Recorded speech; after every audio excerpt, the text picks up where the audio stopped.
Discretion is advised. Your mama black. This program contains language and sequences some viewers may find disturbing. Right!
Breaking news, nigga. Some breaking news.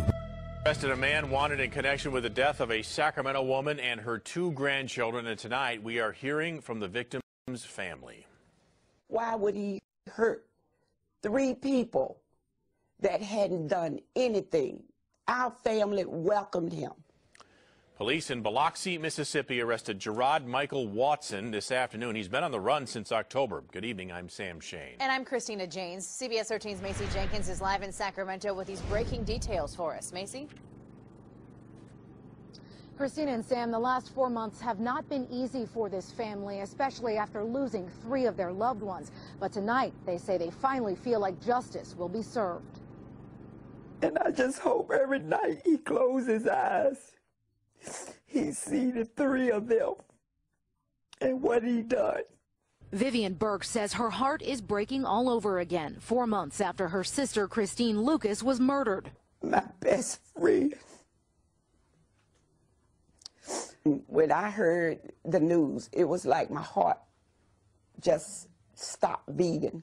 Just hours earlier, Burke found out that 52-year-old Gerard Watson was behind bars, accused of killing Lucas back in October.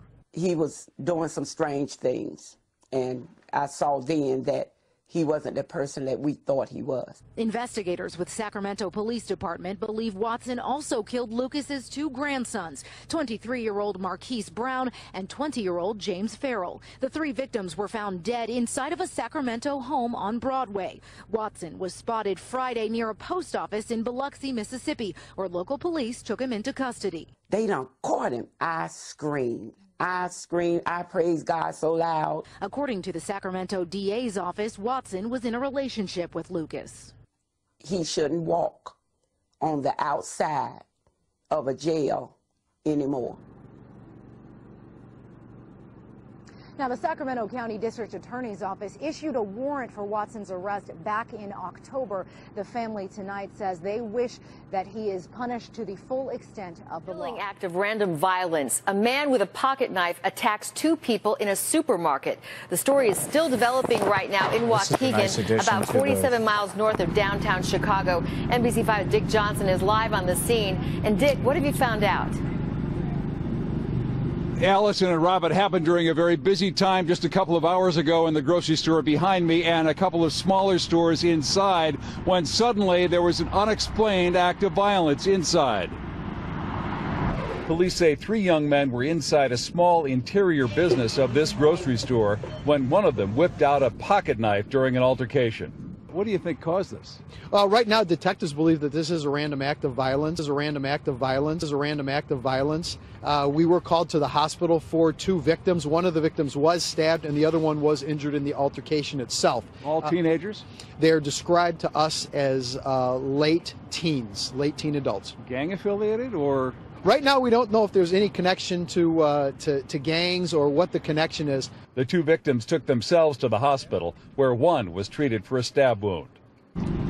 Witnesses described the suspect to police. He ran on foot from the store, and he was found by police behind the store. He's not been identified, still being questioned by police. No charges at this point, but they suspect they will have some soon. A girl bullied and beaten. The attack caught on camera, and her age alone makes it hard to watch.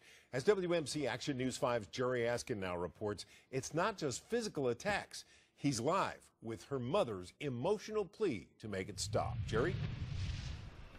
And Joe, that mother is calling for more to be done to try and prevent bullying. Now, she was almost in tears today after what happened to her daughter. Something has to be done. This mother is devastated. Look at this video. It's tough to watch. It shows her daughter getting jumped last Wednesday as she was walking home from Georgian Hills Middle School. When I send her out to the school, I feel like someone at the school should be protecting her. She also gave me these pictures showing her daughter's bruised eye and injuries to her face. All as a result, she says, from bullying at school. Tuesday night, I woke up to her crying. And the next day after school, this happened. She said several kids had made a Facebook meme making fun of her and picking on her daughter at school. But I did call the school Wednesday to inform them what was going on and what was going to happen that day. And apparently they didn't do anything about it. And she knows her daughter is not alone. It's sad. I mean, it hurts me. Now, I did check the latest SCS bullying policy, which says in part, quote, student harassment, intimidation, bullying, or cyberbullying will not be tolerated, end quote. It goes on to say a student could face suspension or could be expelled if necessary. This mother knows the dangers of kids who are bullied, and her plea is for something to be done. I'd rather have a child here walking this earth doing the things that she needs to do than having to bury a child. And back live here, SES today releasing a statement saying they take all reports of bullying seriously and have counselors trained at all schools to address bullying. Now, to find out more regarding a hotline where students can actually report bullying anonymously, head over to WMC Action News 5. Thank you, Zach. New at 11, police say the man who shot at a mother and her teenage son inside a car Sunday has been arrested. Chelsea Rarick tells us what happened and how the suspect was captured. Chelsea. Well, good evening, Candace. We learned this evening from police that 22-year-old Trayvon Morton was arrested by the U.S. Marshals in Petersburg just before 5 o'clock tonight.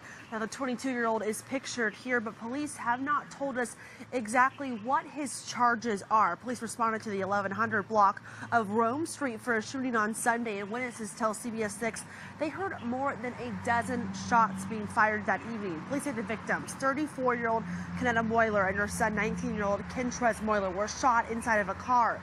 The mother was shot in her neck, but police say the two were released from the hospital that evening. Now, if you have any information that can help police with this crime, you can call Crime Solvers.